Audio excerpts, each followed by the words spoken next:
ఓం గణేశాయ నమః. శివహస్తంబున పార్వతీకరము, శివహస్తంబున పార్వతీకరము, సంశ్లేషం పరోమాంచమయీ సవివాహక్రమభంగమయ్య గదమున్, సవివాహక్రమభంగమయ్య గదమున్ సేద్యాద్రి మామామనాను సవిశేషంబుగన విరహ వనితులే చాల్చాలులే క్లుప్తలా వివరింపంగ అనంగ అని శివుడే వేవేల దీవించుటన్.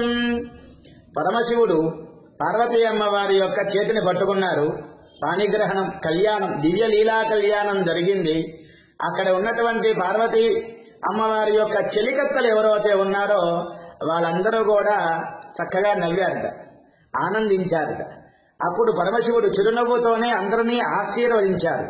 కనుక మనం కార్తీక మాసంలో ఇంకొక 2 రోజుల్లో పరిపూర్ణమవుతోంది.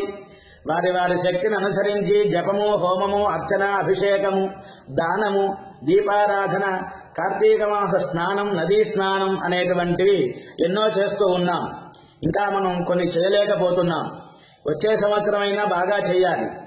అంతవరకు ఆగకుండా ఈ సమయంలోనే ఇప్పుడే మనం యథావిధిగా చేసినట్లయితే రేపు చేసే పని రాత్రికే చేయాలి, రాత్రికే చేసే పని పొద్దునే పూటే చేయాలి.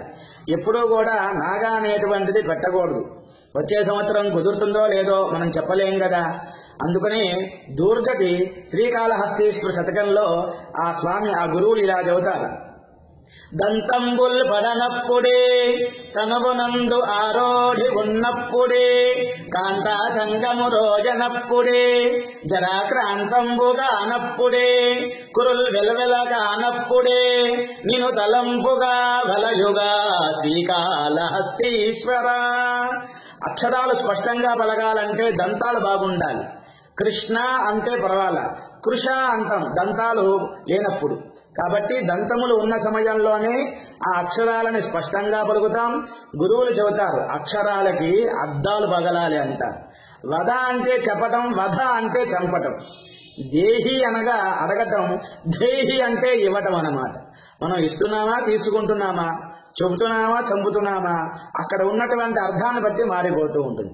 కాబట్టి యథావిధిగా ఆ దంతములు ఉన్న సమయంలోనే ఈ యొక్క దేవతా సంబంధమైనటువంటి నామాన్ని స్మరిస్తూ ఉండాలి. కురుల్ వెలవెలగా అనప్పుడే, జుట్టు నెరిసిన తర్వాత మనం ఈ పురాణానికి వెళ్ళాలి, దేవాలయానికి వెళ్ళాలి, యాత్రకి వెళ్ళాలి అంటారు. ఆ సమయంలో ఎప్పుడూ మనం వెళ్ళలేము. ఎందుకని అనగా ఆ సమయంలో ఆరోగ్యరీత్యా మనం అనుకున్న పనులు చేయలేము.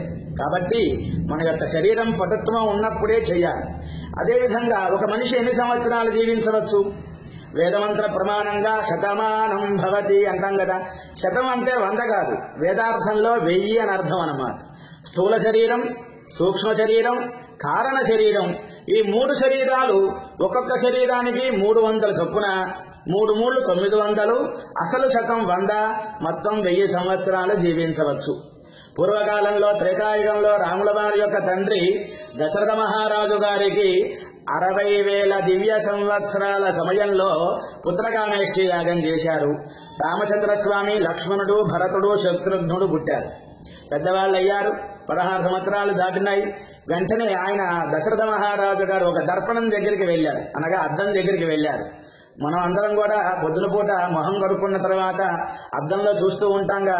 చూసే సమయంలో ఆయనకి చెవి మీద తెల్లని వెంట్రుక వచ్చిందిట. ఆహా, నేను ముసలివాణ్ణి అయ్యాను, ఇంకా రామచంద్ర స్వామికి పట్టాభిషేకం చెయ్యాలి అనుకున్నారు. ఈ కాలంలో 20వ సంవత్సరానికే తెల్ల జుట్టు వస్తుంది. అమెరికాలో 60వ సంవత్సరంలో సినిమాలో, చిత్రాలలో హీరోగా ఉంటారు. మరి భారతదేశంలో 60వ సంవత్సరంలో తాతగారి పొజిషను, అమ్మమ్మ గారి పొజిషను ఇస్తున్నాం. మన యొక్క శక్తి ఎప్పుడనగా కురులు వెలవెలగా అన్నప్పుడే, అనగా ఈ చెవికి మీద ఉన్నటువంటి తెల్ల వెంట్రుకలు వచ్చినప్పుడే. కనుక మనం దీర్ఘాయుష్యంగా ఉండాలి అంటే శివాభిషేకం చేద్దాం. ఆ భగవంతుడి యొక్క అనుగ్రహాన్ని మనం అందరం కూడా పొందుదాం.